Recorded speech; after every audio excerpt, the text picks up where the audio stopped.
Hello everyone, मेरा नाम है रिया अहीर। मैं वो लड़की हूँ जो मुंबई पुलिस के सामने आ गई थी। यू गाइस से कि ये वो लड़की है जो वायरल हो गई है, जिन्होंने मुंबई पुलिस को रोका था।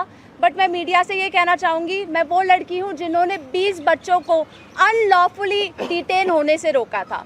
Please change your narrative, change your perspective. पर जो भी मैंने किया उसकी वजह से मुझे बहुत हरास किया जा रहा है।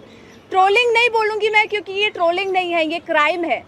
और सिर्फ ये ही नहीं, जनता ही नहीं बल्कि पार्टी वर्कर्स भी अभी अपने फेसबुक पर पोस्ट लगा रहे हैं, मेरे बारे में गलत बोल रहे हैं कि मैं जो कुछ भी कर रही हूँ 140 रुपीज़ में अपनी बॉडी बेच रही हूँ। सर, आप खुद ही सोचिए, उनके दिमाग में ऐसा कितनी गंदगी भरी रहेगी कि वो ये बोल रहे हैं। 27 को मैंने क्राइम रजिस्टर करवाया था।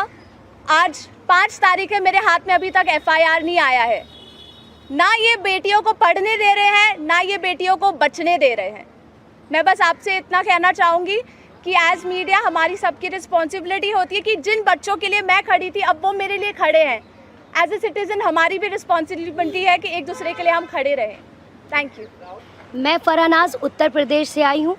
मैं एज अ ग्रेजुएशन स्टूडेंट हूँ, लेकिन हम जब 20 तारीख को जंतर मंतर पे एकदम पीसफुल होकर प्रोटेस्ट कर रहे थे, ये पुलिस के गुंडे बहुत बुरी तरीके से हमको मारे। इतने बुरा इंजर्ड करने के बाद में ये लोग हम लोगों पे ये बोलते हैं कि अगर आप कार्रवाई करोगे तो हम लोग भी डायरेक्ट कार्रवाई करेंगे। देन उसके बाद भी जब इनसे ये नहीं बना तो ये लोग कहने लगे, ये पुलिस का कहना था कि इनका नाम, क्योंकि मुसलमान नाम से इन लोगों ने जज किया कि मैं फरहनाज। पहले इन्होंने मुझे मारने के बाद बस में बिठाया, 3 घंटे तक लिटरली रखे, और फिर उसके बाद बोलते हैं कि नाम क्या। मैंने कहा फरहनाज। इनकी लिस्ट अलग बनाई जाएगी क्योंकि ये लोग देशद्रोही हैं। तो सर, अगर हम लोग शांति से प्रोटेस्ट कर रहे हैं, क्या हम देशद्रोही हैं? क्योंकि हम लोग नॉर्मल लगा रहे थे वंदे भारत और भारत माता की जय, उसके बावजूद भी हम लोग को मारने के बाद देशद्रोही बोलते। तो ये इन्होंने हमारे साथ किया। उसके साथ साथ सोशल मीडिया पे लगातार आ रहा है कि अरे ये लोग सिर्फ देशद्रोही पना करने गए थे। तो मेरा यही कहना है कि अगर आप लोग इस तरीके से करते रहोगे, लेकिन हम लोग बाज नहीं आएंगे। हम हक के लिए, अपने देश के लिए हमेशा खड़े रहेंगे। जय हिंद, जय भारत।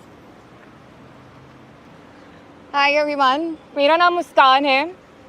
मैं ज़्यादा कुछ नहीं बोलूँगी, मैं बस इतना बताऊँगी that I was one of the peaceful protesters at Delhi Jantar Mantar. मेरा सवाल बस ये है कि जब मैं शांति से चल रही थी तो पुलिस ने मुझे मारा क्यों? RAF ऑफिसर्स ने मेरे ऊपर लाठी क्यों बजाई? और जब ये साफ साफ रूल है कि आप थाई के ऊपर नहीं मार सकते हो और एक मेल ऑफिसर किसी लड़की को नहीं मार सकता, तो एक मेल RAF ऑफिसर ने why did he try to jab a baton into my buttocks? मेरा बस इतना सा सवाल है। और अगर इसके लिए जिसको भी उसने ऑर्डर दिया था, अगर वो आके मुझसे माफ़ी मांग ले तो मुझे भी बहुत खुशी मिल जाएगी। एंड सेकेंडली, क्योंकि मैंने बोला कि मेरा नाम मुस्कान है, मैं एडिशनली ये भी ऐड करना चाहूँगी कि सरनेम मेरी शर्मा है। और ये मैं इसीलिए बता रही हूँ क्योंकि आजकल हर कोई मान के बैठा है कि मैं मुस्लिम हूँ और इसीलिए मुझे और ज़्यादा गालियाँ मिल रही हैं। And that does not tell anything about me, but that tells a lot about the narrative जो इस कंट्री में अभी सेट हो रहा है कि अगर इसने सरकार के खिलाफ बोल दिया तो ये तो मुस्लिम है, और जैसे ही आप किसी को मुस्लिम बना देते हो समहाउ वो अपने आप ही एंटी नेशनल कैसे बन रहा है। तो हम इस नैरेटिव को बहुत ज़्यादा आजकल फॉलो कर रहे हैं, और ये जितनी भी ट्रोलिंग आजकल हो रही है इंटरनेट पे, जितना भी हरासमेंट हम लोग फेस कर रहे हैं, ये इस कंट्री का नैरेटिव बताता है बहुत साफ साफ। थैंक्स। आप सब लोगों से सवाल है कि आप कह रहे हो इंटिमिडेट किया जा रहा है, आप कह रहे हो डराया जा रहा है, आपकी कनेक्शन हो रहा है, even when you are standing here, what makes you standing here? No, but I want to say something else, which is even more powerful. That there are young people who are standing here in front of India's press, but Amit Shah and the Prime Minister don't have the courage to stand here. अगर ये बाहर जाएगा उसके बाद हमें रोज और गालियाँ पड़ने वाली हैं, They are क्योंकि Indian. कल को मेरे साथ गलत होगा, मेरे साथ कोई आके खड़ा नहीं होगा अगर आज मैं दूसरों के लिए आवाज़ नहीं उठाऊंगी। और ये ऐसी कंट्री है, टू बी वेरी ऑनेस्ट, जिन लोगों को मेरी सुरक्षा करनी चाहिए उस दिन मैं उन्हीं लोगों से पिट रही हूँ। So as a woman of this country, please tell me where am I suppose to go to for my protection. मुझे बस आप इतना बता दीजिए। Just 1 second. One second.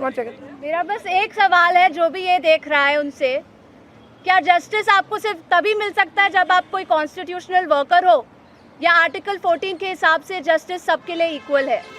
ये मेरा सवाल है। So no, last thing I want to say. 1 second.